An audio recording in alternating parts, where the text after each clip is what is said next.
going to show you how to set this up using a Raspberry Pi and a few things you can find around the house. Here's what you're going to need: a Raspberry Pi, a micro SD card, a 2 to 5 amp power adapter for the Pi, and, if you're using a Raspberry Pi 02W, a mini HDMI to HDMI adapter. You'll also need a motion sensor module and some breadboard jumper wires. You'll need a TV or monitor with an HDMI connection to display the video from your Raspberry Pi. Here's a back view of the motion sensor, showing the positive, data, and ground connections. You can also see where to use a small screwdriver to gently adjust the sensitivity and delay dials. Take your time with these adjustments to fine-tune the response. That way, your videos will play perfectly with your system. Here is the schematic. Start by connecting the motion sensor to the 5V pin on the Raspberry Pi for power. Next, connect the ground wire to the GND pin. Finally, connect the signal wire to a GPIO pin. In this setup, I'm using GPIO 17. If you're using a Raspberry Pi 02W, plug in the mini HDMI to HDMI adapter so you can connect it to a display. Download the Raspberry Pi Imager from raspberrypi.com. Click on Download for Windows. Go to the location where you downloaded your files. Double-click to install. Click the OK button. Click on Next. Click to accept the agreement, then click on Next. Click on Next. Check Create a desktop shortcut, then click Next. Click on Finish. Now take your micro SD card and plug it into your computer. If you're using Windows, you can format the card using the built-in tool. Just right-click the SD card in File Explorer, choose Format, leave all the settings as they are, and click Start. Once it's formatted, you can go ahead and close the prompts. Your SD card is now ready. Click on Choose Device and select your model. I'm using a Raspberry Pi 02W, but you can pick the one that matches your Pi. Click on Choose OS, no desktop. Then scroll down and select Raspberry Pi OS Other. From there, choose Raspberry Pi OS Lite, 32-bit. Now click on Choose Storage and select your micro SD card. Click on Next. Click on Edit Settings. Check the box for Set Hostname and give your Pi a name.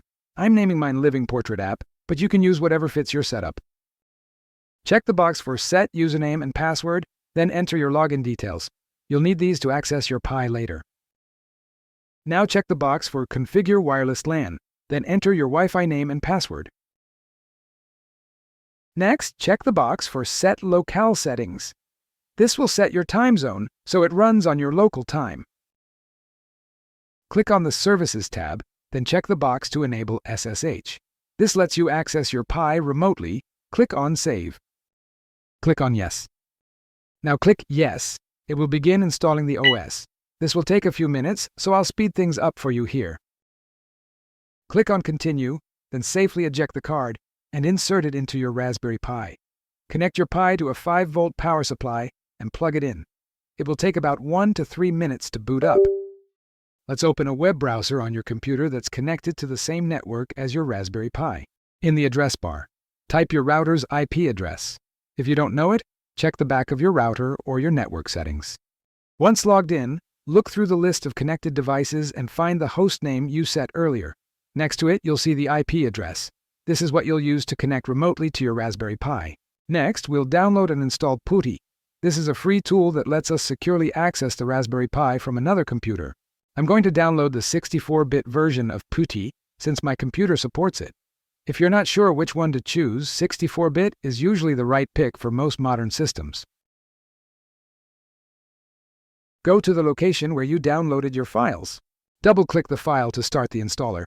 Then just click Next again, and finally click Install. Click on Finish when it's done installing. Close the browser for now. Let's open PuTTY. In the hostname box, type the IP address of your Raspberry Pi. Leave the port set to 22 and click Open to start the connection. The first time you connect, you'll see a security alert. That's normal. Just click Accept to continue. Now you'll see a terminal window asking for your username. Enter the one you set earlier, then type your password. Note that nothing will appear as you type the password. This is normal for security. And that's it. You're now logged into your Raspberry Pi and ready to start installing the application. Now let's open a browser and go to my GitHub page to download the application files. Under the section labeled Full Setup, First Install or Fresh System, copy the curl command. Now minimize your browser window. Go back to the terminal we connected to the Raspberry Pi and paste that curl command. Then press Enter to start the installation. This process takes about 5 to 10 minutes, so I'll speed it up here to save you time. Once you see all setup steps completed, please reboot to apply all changes. The install is completed, type sudo reboot and click Enter to reboot. Once your Raspberry Pi reboots, you're all set. The system is ready and your Halloween living portrait is good to go. If you don't already own the videos, head over to the Atmos FX website and purchase the clips you want. I'm using these specific ones. Either buy the full pack or choose individual videos based on your needs. Open a browser and type in the IP address of your Raspberry Pi. Don't forget to add 5000 at the end. That's the port the web interface runs on. When the web interface loads, it will start in pause mode. This means motion detection and playback are disabled until you turn them on. Click on the Upload button in the menu to open the video upload page. To add new videos, just drag and drop your MP4 files here, or click to select them from your device. Then click Upload to add them to your video library. Click on the Manage button in the menu to open the Manage Videos page. From here, you can enable or disable videos in the playlist, or delete them from the system entirely. Click on the Mode button in the menu to open the Mode page. Then toggle the Pause slider to turn off pause mode and activate the system. Turning off pause mode will unlock the playback settings section. From here, you can enable video playback using either a motion trigger or an endless loop. You can also set the trigger delay, which controls how quickly a video plays after motion is detected. Then, choose your preferred playback mode: single, random, or fixed order. Keep in mind, random and fixed order modes are only available when you have more than one active video. For these modes, you can also set how often the system switches to a different video. Click on the Schedule button in the menu to open the Schedule page. Here, you can enable specific days and set playback times. If a day isn't enabled, playback will run all day by default.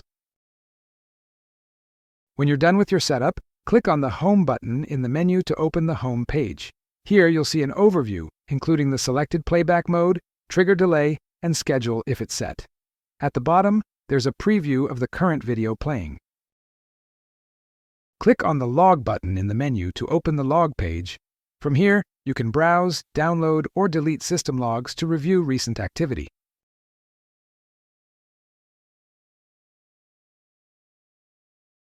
Click on the Appearance button in the menu to open the Appearance page. Here you can customize your theme with dark mode or select your preferred font style.